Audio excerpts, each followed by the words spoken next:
3ஆம் நம்பர் வீடு டாக்டர் சந்திரன். ராத்திரி நடந்த கொலை இந்த பேப்பர்ல வந்திருக்கு. நீ போகலாம். சரி, வர்ற.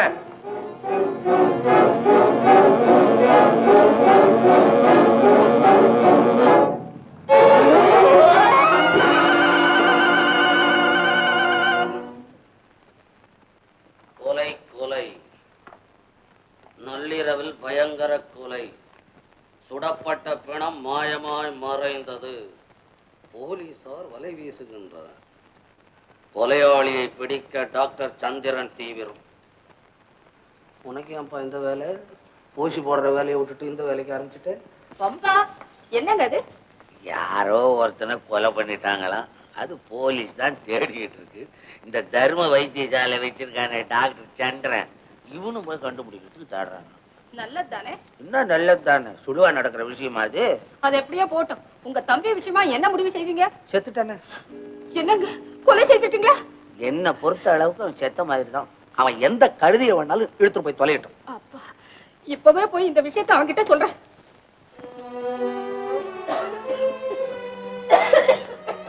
ஏண்டி, உனக்குதான் ஆஸ்மா கம்ப்ளைண்ட் ஆச்சே.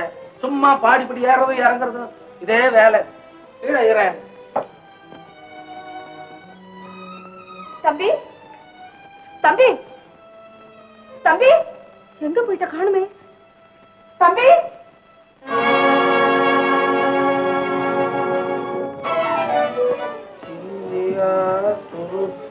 என்னங்க என்னங்க, உங்க தம்பியை காணும். இந்த கடிதம் தான் இருக்குது.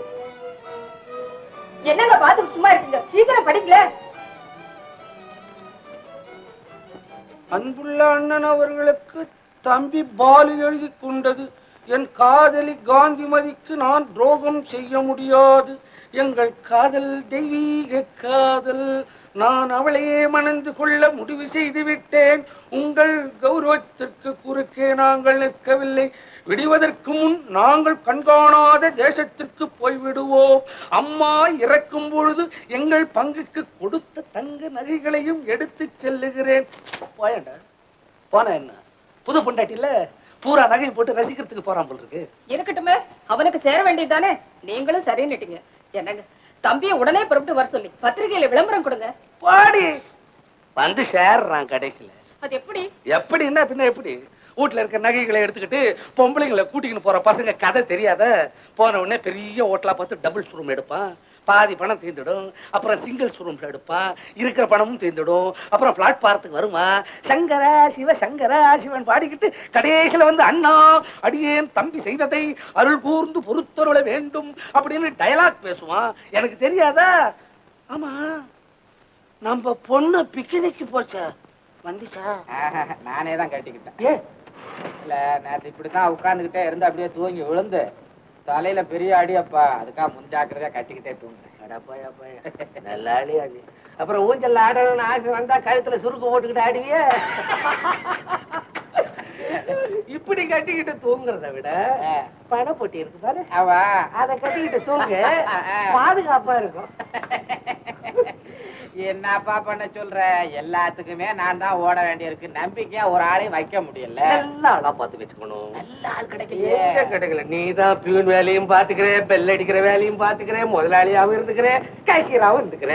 இதுக்கு ஒரு பொறுப்பான ஆளா வைக்கணும். வணக்கம் சார். அரப்பானே, என் பேர் மணி. கேஷியர் வேலைக்கு வர சொல்லி கடிதம் போட்டீங்க, அதான் வந்தேன். ஓஹோ, அந்தாளானே. இந்த ஆள உனக்கு முன்னாலே தெரியுமா? கேஷியர் வேலைக்கு முன்பின் தெரியாத ஒரு ஆளை சேர்க்கறதா? பணம் உருள்ற இடம்ல ஒரு 10,000 ரூபாய் டெபாசிட் கட்ட சொல்லு. வாஸ்தவம் தான் தம்பி. சதானந்தன் சொல்றது சரிதான். நீ 10,000 ரூபாய் டெபாசிட் கட்டுடு. சரி சார்.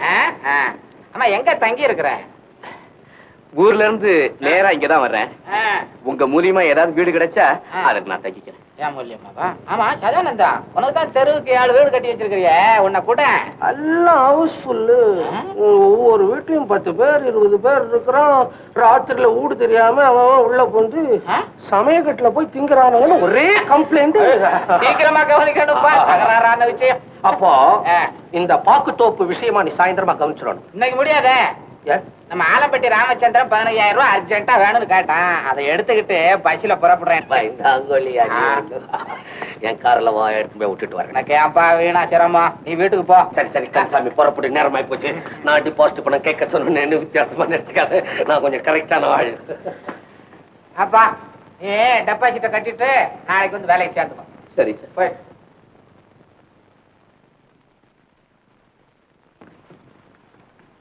அம்மா அது என் தங்கச்சி.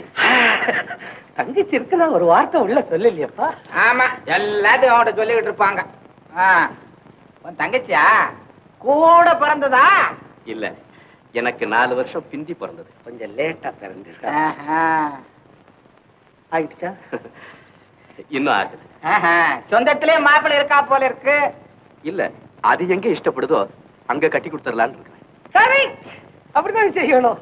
கந்தசாமி, மணிக்கிட்ட டிபாசிட் பண்ண வேணாம், வேலைக்கு வச்சுக்கோ. இந்தாப்பா சும்மா இரு. உள்ள என்னமோ வாங்குன்னா வெளியில வாசற்படி வந்த உடனே வேண்டான்றியே, என்ன திடீர்னு அந்த பக்கம் சாயிர? சாயறது என்ன, அங்க சொன்னதையே இங்க சொல்லணுமானா? சொல்றேன், வாங்காதே. அதெல்லாம் டெபாசிட் வாங்குறதுதான் முறை. முறைப்படிதான் இருக்கியா? ஆமா, சொந்த படத்துல 10,000 ரூபாய் தர வச்சுக்கோ. இல்லைங்க, நானே பணத்தை கொடுத்தேன். ஆஹா, வேணாம், உனக்கு தெரியாது. நான் கொடுக்கறேன்டா, நீ விட்டுறணும். நம்ம இப்ப சாதாரணமான ஆள் இல்ல, நம்ம ஒரு ஃபேமிலி ஃப்ரெண்ட் ஆயிட்டோம். சதானந்தம், என்ன திடீர் வள்ளல் ஆயிட்ட? வள்ளல் இல்லப்பா, இதுதான் விட்ட குறை தொட்ட குறைன்னு பெரியவங்க எழுதி வச்சிருக்கிறது. போன ஜென்மத்துல நாங்கெல்லாம் ஒரே ரத்தத்துல பிறண்டு இருக்கிறோம். அந்த ரத்த பாசம் இப்ப ஒட்ட சொல்லுது. இல்லைங்க, என்ன இருந்தாலும் நீங்க இவ்வளவு பெரிய தொகையை அத பத்தி நீ நினைக்காத. இவ்வளவு பெரிய தொகை, எவ்வளவோ தொகை வருது போகுது, அள்ளி விடுற. அப்பேற்பட்டவனா ஊருக்கே பெரிய மனுஷன் பேர் எடுத்தவன். ஆமா, பெரிய மனுஷன் நீ சொல்லிக்க வேண்டியதான். ஊர்ல ஒரு பயலும் சொல்ல மாட்டேன்றான். ஊர்ல யாரும் சொல்றது இல்ல. ஏண்டா தினம் 1000 பஸ்கி எடுக்கிறேன், 500 தண்டால் எடுக்கிறேன், ஆசனம் போடுறேன், வாலிபம் மாதிரி இருக்க. வெளியே போனா சின்ன பையன் போறான். திருஷ்டி, எனக்கு ரொம்ப திருஷ்டி. பரபடி சொல்றேன், பரபடி. தங்கச்சி வா, ஹோட்டலுக்கு போலாம். என்ன ஹோட்டலுக்கு போலான்னு இனிமே சொல்லலாமா? நீ கடல் மாதிரி வீடு வச்சிருக்கிற, எத்தனையோ வீடு தெருவுக்கு இருக்கு. ஏன்பா என்னப்பா நீ ஹவுஸ் ஃபுல்லுன்னா இப்ப என்னடா கடல்ன்ற? சொன்னேன்னா தனி கட்டி ஒரு வீட்டுல வச்சா 4 பேர் என்ன ஆம்பளை தனியா விடுறிய நல்லா இருக்குமான்னு கேட்பாங்க. இப்ப கூட தங்கச்சி இருக்கு, பொம்பளையோட இருக்கனால பொறுப்பு அதிகம், யாரும் கேட்க மாட்டாங்க. நீ பிறந்த பேர் என்ன? மல்லிகா. மல்லிகா? மல்லிகைப்பூனா எனக்கு ரொம்ப பிரியம். பரபடி சொல்லிட்டு மல்லிகா, கொட்டி படுக்கிறதுக்கு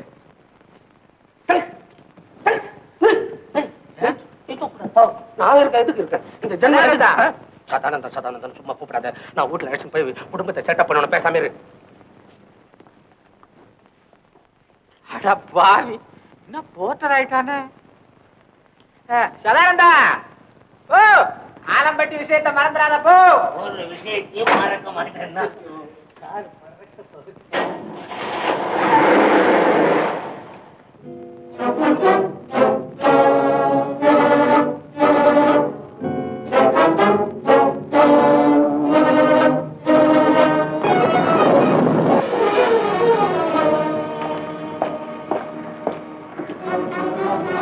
ஏன்னா காத்தரங்கி போச்சு, கொஞ்சம் பம்பு வேணும், தரேன்.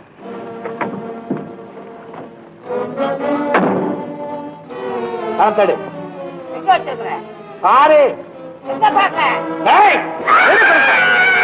சத்தம் ஒண்ணு விடுற.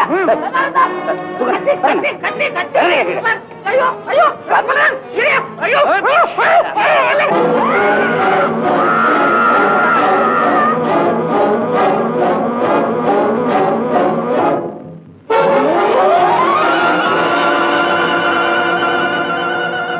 அண்ணே, பணம் கழிச்சு போச்சு, ஓடி வாங்க.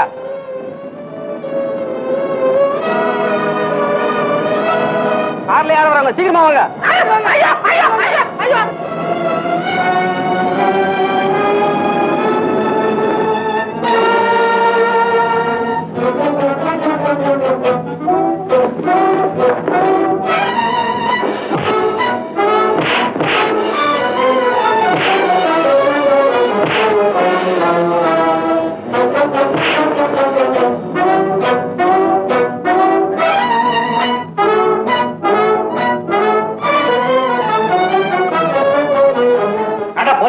தம்பி, கடவுள் மாதிரி வந்து காப்பாத்தின. இவனை போலீஸ் ஸ்டேஷனுக்குலாம் அழைச்சின்னு போவாதே. கேசு கீசுன்னு தொல்லை 2 அரை அரைஞ்சு துரத்தி விட்டுரு. அதெல்லாம் கூடாதுங்க. இவன் கூட ஒருத்தன் ஓடினானே, அவன் முன்னால கொலைய சம்பந்தப்பட்டிருக்கான். உங்களுக்கு என்ன சீட்டு வேலையா? இல்ல, நான் ஒரு டாக்டர். என் பேர் சந்திரன். அதே சந்திரன்றது நீங்க தானா? பஸ்ல வர்றேன்னு சொன்னாலே கார்ல கூட்டு வந்து படம் எல்லாம் போச்சாயா? படம் கட்டுற உயிர். உங்க பணத்தை திருடி தான் இவங்க ஓடியாந்தாங்களா? இவர் படம் ஆகுது. ஏன் படம்? யாரு படமா இருந்தா என்ன ஐயா? சரி, அது இருக்கட்டும். முதல்ல போலீஸ் ஸ்டேஷன் போய் ரிப்போர்ட் பண்ணுவோம். சரி தம்பி, இந்த திருட்டு பையல நான் கூட்டியாரன், ஓடி போடுவோம். வேணாம், நானே இவன் தானா? ஐயோ, படுத்திருக்கான.